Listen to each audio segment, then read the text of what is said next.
Hey guys, in this video I'm going to talk about exactly why you should be on a ketogenic diet or a low-carb diet if you have Peyronies disease.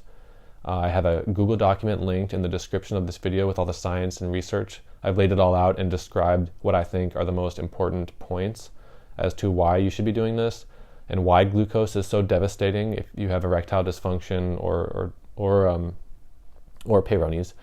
But this video will kind of be a summary of that document, and I'm going to talk about mostly three things: insulin, the Wnt pathway or WNT pathway, which are genes seen in Peyronies disease and other fibrotic disorders, and then mitochondrial bioenergetics and just some basics that are really important to understand. Now, first of all, let me just say, we've known for a very long time that the main cause of erectile dysfunction is insulin resistance. Okay, and insulin resistance takes place before a diabetes diagnosis, really in the form of hyperinsulinemia, which is too much insulin in the body.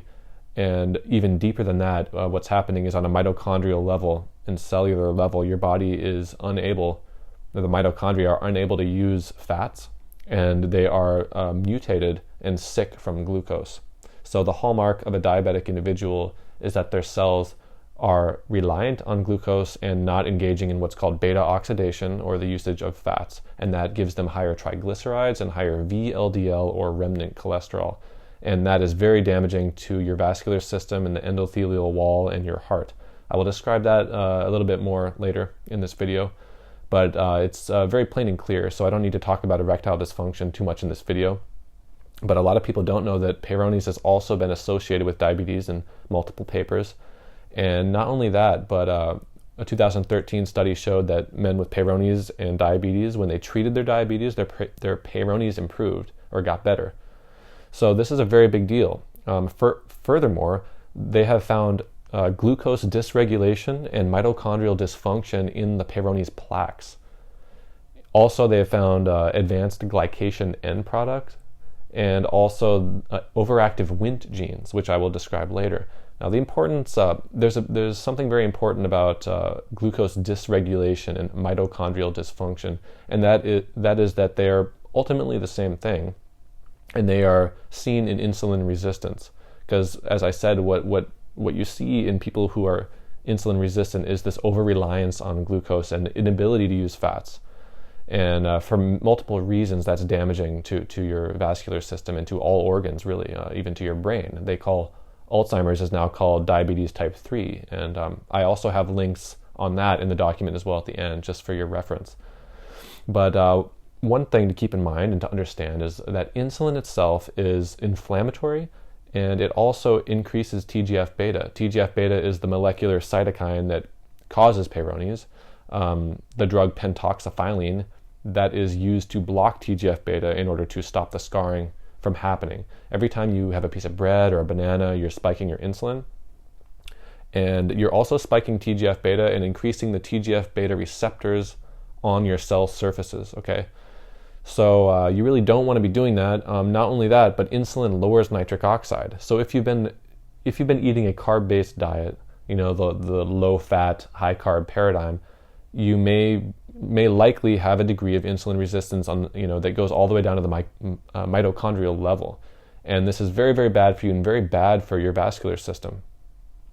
As I said, TGF-beta, that's what causes scarring, and insulin itself is raising that and also lowering nitric oxide. And researchers think that it is this lowering of nitric oxide that causes heart disease and fibrosis in diabetics.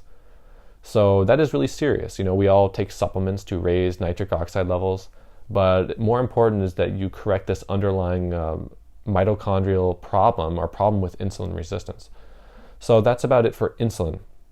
Next, I want to talk about the Wnt genes. So inside the Peyronies plaques, there are Wnt genes that are overactive. And what Wnt genes are they are glycoproteins, which is glucose attached to a protein. And that might not mean much to you, but the truth is that the Wnt pathway is activated by glucose. It is a glucose system that responds in a dose-dependent manner to glucose. So every time you, again, have a piece of bread or a banana, you're increasing the activity of these Wnt genes. And the Wnt genes, they are seen in all forms of fibrosis and cancer. And we know from recent studies that people with Peyronies tend to have more higher cancer rates as well. So the Wnt genes, they determine kind of how your body uses energy and glucose all throughout the body, really. They're activated by glucose, and when you see high glucose in the body, high blood sugar levels, the Wnt genes become more active, and you can see more fibrosis. Now, what's really important is that TGF-beta requires the Wnt pathway. So it can't actually exist without the Wnt pathway. Every time you spike your insulin and have some bread and trigger that Wnt pathway, you are increasing TGF-beta. So some papers, talk about the Wnt pathway and how maybe it can be, how it is a potential target to eliminate fibrosis or prevent fibrosis, and they have proven with different drugs that by inhibiting the Wnt pathway, you can in fact reduce fibrosis or reverse it in wound healing. So it's a good target. I guess TGF-beta is easier to target, but one way we can target the Wnt pathway is by just not having glucose. It is truly a glucose system. And even if you don't think that modern humans should be all low carb or keto, keep in mind that men with Peyronies have an actual difference in the way the Wnt gene works. So we have a defect, if you'd like to say, in the way that Wnt gene works. So if you have Peyronies, it might be a very good idea to lower glucose dramatically just for that reason. So first we have the insulin layer and now the Wnt gene layer. And then the last one is the way mitochondria work. And as I've mentioned before, people who are insulin resistant, it really comes down to the mitochondria basically not using fats, not able to, but able to use glucose, right? And then they can't get enough glucose because of the insulin resistance, because the insulin's not working anymore to get the glucose into those cells. So in heart failure, you see at the very end a kind of dying heart. At the end stage heart failure, the heart will switch to ketones, to fatty acids. And a lot of people don't know, and they might be surprised to hear, that the primary fuel source of the human heart is fatty acids. And if you do not, if you have insulin resistance and you're not engaging in, your body's not doing this beta oxidation, your heart will suffer, and your other organs, but the heart suffers maybe the most because it needs fatty acids. And again, your mitochondria are not doing that, and are not using fats. And the reason for this is because when you consume carbohydrates, your mitochondria use carbohydrates before fats.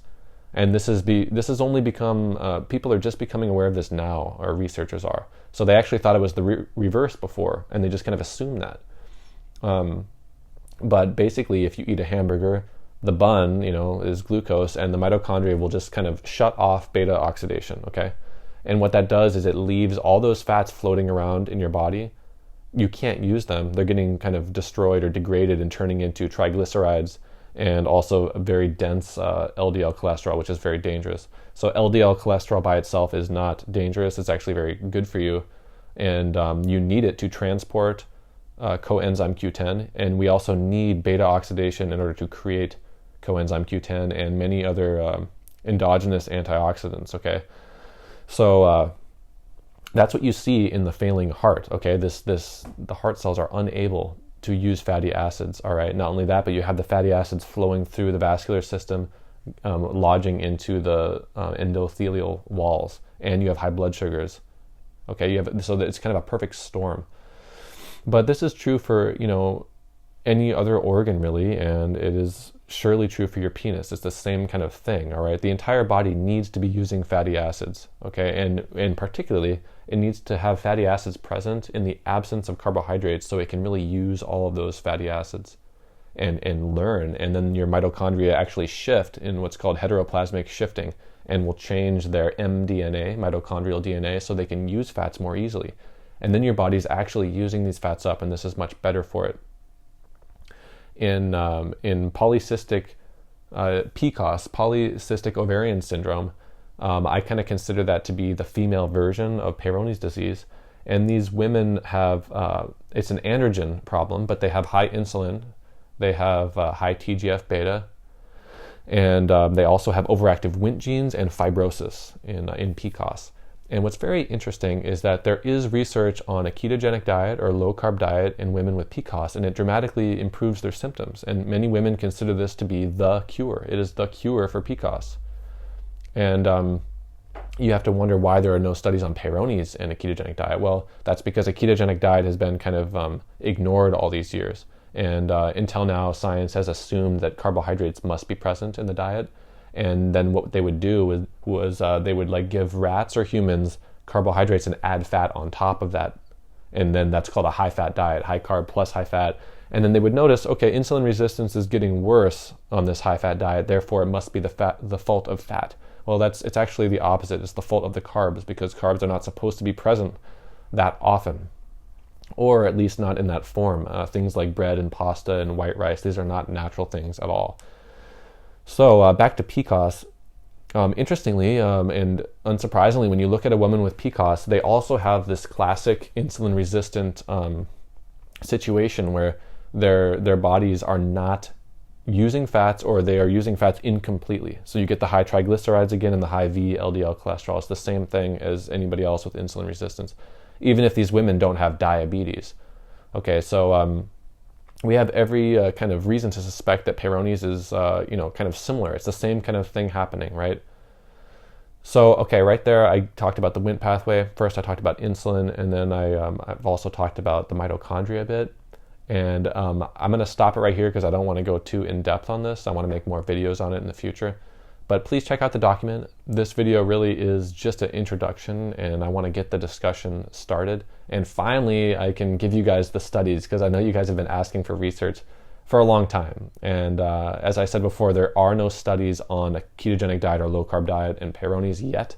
But I think there really will be. It's inevitable. And I think you don't want to wait. You don't want to wait until these studies come out later. I think you want to try it and research this stuff for yourself and see that diabetes and insulin resistance, they really do come down to a mitochondrial kind of energy crisis where the mDNA are changing. And it is a lot different than we think. This stuff is very complicated. Personally, for me, the ketogenic diet has saved my life. It's been almost 2 years since I've been on it. It removed all of, I rid myself of all my elbow and joint pain, and my Peyronies improved so much. I can have sex, multiple times in a row now, and my penis is not inflamed anymore. There are other members on the forums who report things similar to that, such as Diehard Patriot, and another guy is doing water fasting, and he has before and after pictures where his indentation on his penis is actually improved. So people are trying this now. It is very new, but I think we have every reason to think that it is effective and important. So please check out the document, guys, and if you have any questions, let me know. Thanks so much for watching.